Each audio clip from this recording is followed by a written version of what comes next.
Salut, Vetters. Patrick ici avec Vetted. Chris Bledsoe, auteur du livre UFOs of God, s'est récemment entretenu avec le journaliste de News Nation Rose Coulthart lors de la conférence Contact in the Desert qui a eu lieu fin mai, début juin, et ils viennent de publier l'interview. Et il y a des choses intéressantes ici, surtout avec ce qui se passe en Iran, et vous comprendrez comment nous commençons à relier les points ici. Et Chris commente également sa prédiction d'avril 2026, dont il parle depuis un moment. Oui, et clarifie en quelque sorte certaines informations erronées qu'il pense avoir été diffusées à propos de sa prédiction, alors restez à l'écoute. Pour cela, très bien, veuillez appuyer sur le bouton « J'aime Vetters ». Cela aide vraiment les vidéos et bien sûr, si vous n'êtes pas déjà abonné, appuyez sur le bouton d'abonnement. Je publie de nouvelles vidéos chaque semaine sur le phénomène OVNI et j'essaie d'atteindre 100 000 abonnés avant la fin de l'année. Très bien, allons-y. Voici le premier extrait. Morgan Ginson, quelles autres choses vous disent-ils de manière générale sur l'humanité? Que je vais te dire ce qu'ils m'ont dit récemment. Et j'ai mis cela par écrit au Pentagone en 2012, quand je l'ai dit. D'accord? Et je l'ai raconté dans mon livre, et je l'ai dit plusieurs fois au cours des 12 dernières années. Et une chose qu'elle m'a dite était, quand tu vois l'Iran et Israël échanger des missiles, et je l'ai vu, la façon dont elle me le dit est une vision. Je le vois comme un écran d'image vivant. Je peux voir les fusées voler. Puis tout d'un coup, des orbes sont apparus de l'océan et de partout. Et j'ai dit au gouvernement, si cela arrive, les orbes vont apparaître, réveiller les gens et arrêter cela. C'est ce qu'elle m'a dit. Décembre, novembre, et l'Iran lançait des roquettes sur Israël. Des orbes sont apparus partout. L'armée a paniqué et a envoyé des drones pour semer la confusion. Vous pensez que c'est une dissimulation? Maintenant, avouons quelque chose. Nous avons fait 2 émissions spéciales sur News Nation à propos de ces soi-disant drones. Ils étaient à nous. Je suis super sûr qu'ils étaient à nous. Je suis sûr que certains étaient les nôtres, mais il y avait certainement...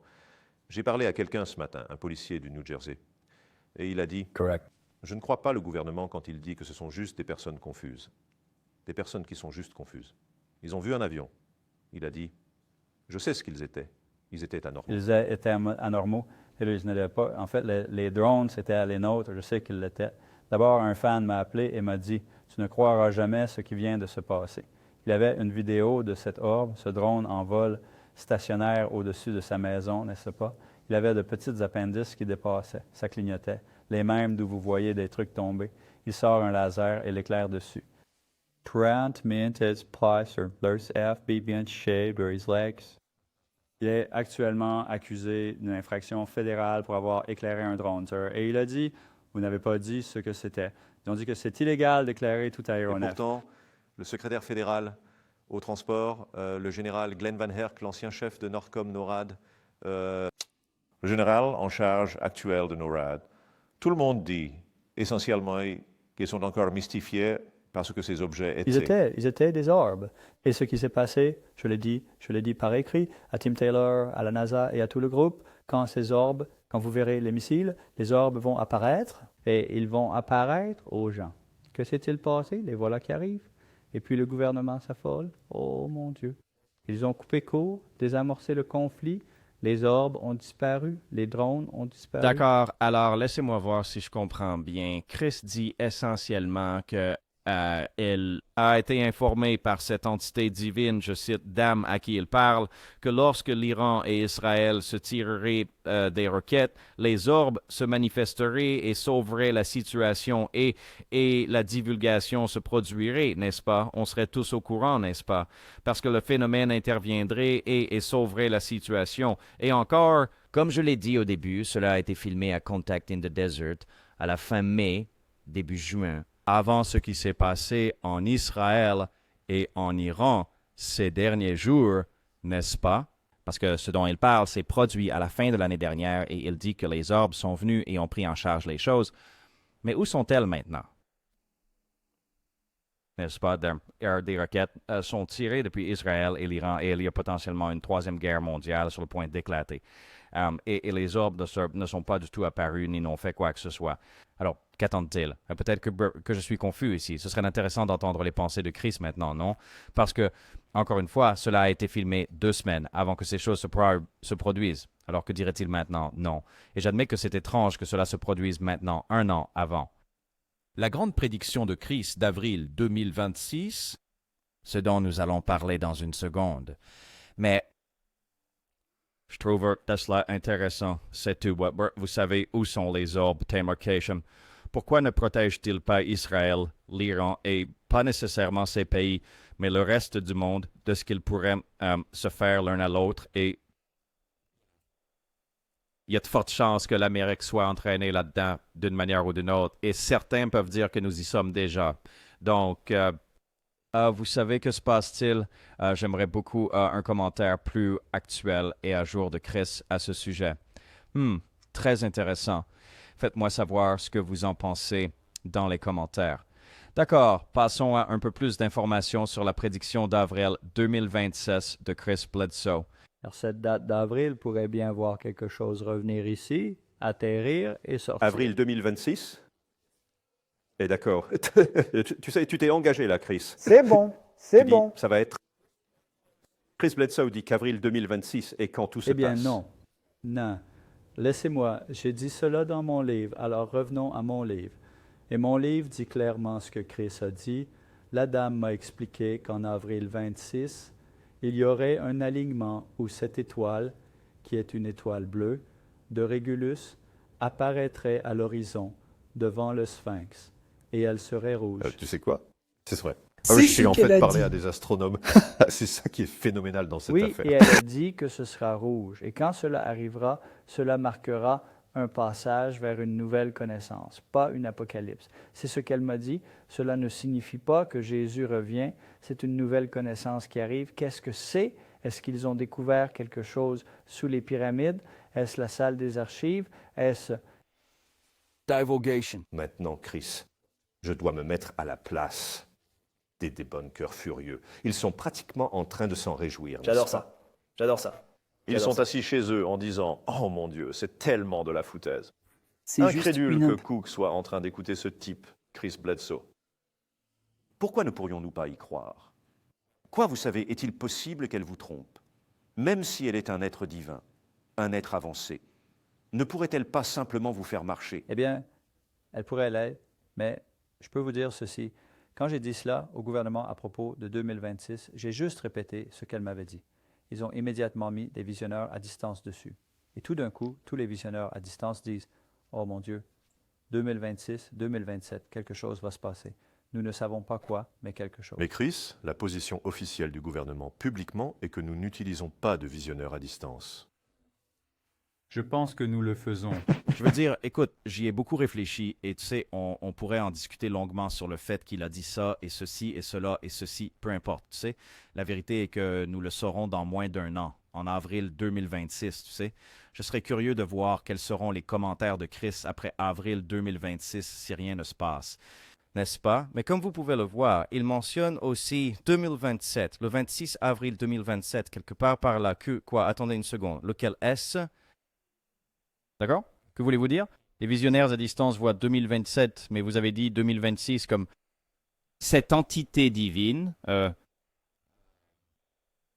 Tu sais peut-être donner les mauvaises données. Je ne sais pas comment le décrire autrement, mais à la fin de la journée, tu sais, on verra, n'est-ce pas? Il n'y a vraiment pas de raison de discuter sans fin à ce sujet, tu sais, faire une prédiction. D'accord, attendons et voyons. Le temps passe. Quand ce jour arrivera et que rien ne se passe, alors quoi, n'est-ce pas? Et si quelque chose arrive, quelque chose arrive. C'est aussi très général. Une nouvelle connaissance sera révélée. Et qu'est-ce que cela signifie, une nouvelle connaissance? Quel type de nouvelle conne, n'est-ce pas? C'est tellement général que si quelque chose arrive, on peut juste le désigner et dire, vous voyez, c'était la nouvelle connaissance. Il parle des structures sous les pyramides.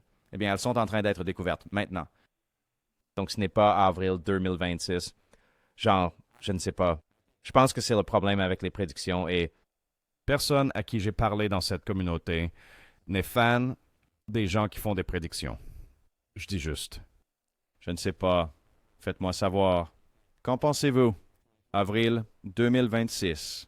Chris Bledsoe, Passons à autre chose. J'ai 2 autres extraits. Ceux-ci sont assez intéressants et ce sont de petits commentaires faits à l'improviste, mais je les ai trouvés assez révélateurs. Jetez un coup d'œil au premier. C'est intéressant.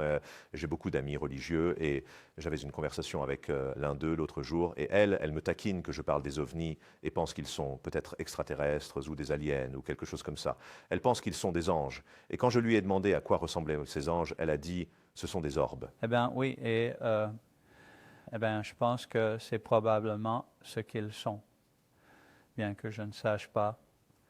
Dans un tribunal, je ne pourrais pas vous dire que je suis certain de quoi que ce soit, mais je peux vous dire qu'ils viennent avec une prière. Quand je dis une prière, c'est à ce moment-là qu'ils viennent. Ne faites pas de rituel ou de tout autre. Quoi que tu fasses ou je dis juste une prière simple. Je veux dire, d'un côté, il fait ses prédictions et formule ses énormes affirmations qui incluent la guérison, la connexion avec les entités divines, la prière, des orbes apparaissent. Il y a beaucoup d'affirmations, de grandes affirmations ici. Ayant une connaissance que le reste d'entre nous n'a pas, et une connexion que le reste d'entre nous n'a pas, une particularité, n'est-ce pas, à son sujet. Mais en même temps, il est comme, je ne suis sûr de rien, et vous savez, devant un tribunal, je ne pourrais pas dire ça, n'est-ce pas? Donc, que faisons-nous de ces informations, n'est-ce pas? Et j'apprécie que Chris soit franc ici, mais cela mine un peu tout ce qu'il dit parce qu'il semble si sûr et catégorique à ce sujet. Mais en même temps, il dit, vous savez, je ne sais rien. Je suis d'accord. Vous savez, je ne sais rien non plus. Et je trouve cela assez intéressant, pour être honnête avec vous. Maintenant, ce prochain extrait est aussi assez intéressant. Quelle est selon vous la raison pour laquelle? C'est ce qui me tracasse le plus. Pourquoi le secret? Je veux dire, il est assez évident que vous vivez une expérience avec quelque chose de réel. Pourquoi continue-t-il de nier toute connaissance d'engagement avec des phénomènes anormaux? Je suis presque sûr que c'est basé sur la sécurité nationale et la technologie, et c'est le département de la Défense qui fait respecter cela. Ils ont plus d'informations, les États-Unis, sur les ovnis que n'importe quel autre pays. Et ils les gardent jalousement. La raison pour laquelle j'ai montré ce clip est que je voulais souligner qu'il n'y avait aucun moyen possible pour Chris Bledsoe de le savoir. Zéro. Même s'il avait été informé par des membres de notre gouvernement, cela ne signifie pas que c'est vrai du tout. Parce que, décomposons cela. C'est un jeu de chiffres. Il devrait savoir exactement ce que chaque pays dans le monde possède, n'est-ce pas? Quand il s'agit, disons, de trucs d'extraterrestres, n'est-ce pas? Vaisseau spatial, ceci, cela, et les connaissances qu'ils ont, les études qu'ils ont réalisées. Ils devraient connaître toutes ces connaissances de chaque pays et tout ce que l'Amérique sait et pouvoir dire. Ceci est plus que cela. Maintenant, s'il voulait dire, on m'a dit que, alors c'est différent, mais il le dit comme si c'était un fait. Et encore, il n'y avait aucun moyen pour lui de le savoir, mais elle le dit comme si c'était un fait. Et encore, c'est peut-être juste une question de sémantique ici, et peut-être qu'il pourrait en dire plus. Il ne l'a pas fait dans cette interview, sinon je l'inclurais. Mais c'est ce genre de déclaration... ça m'inquiète un peu. Parce que, encore une fois, à la fin de la journée, il dit toujours « Je ne... pas sûr de rien ». Donc, je ne sais pas quoi faire de tout ça. Enfin bref, faites-vous votre propre opinion. Je mettrai un lien dans la description vers l'interview complète si vous voulez aller la voir. Lien dans la description. Comme toujours, laissez vos commentaires ci-dessous. On se voit à la prochaine. Vetters, souvenez-vous, chaque jour est un cadeau. Salut.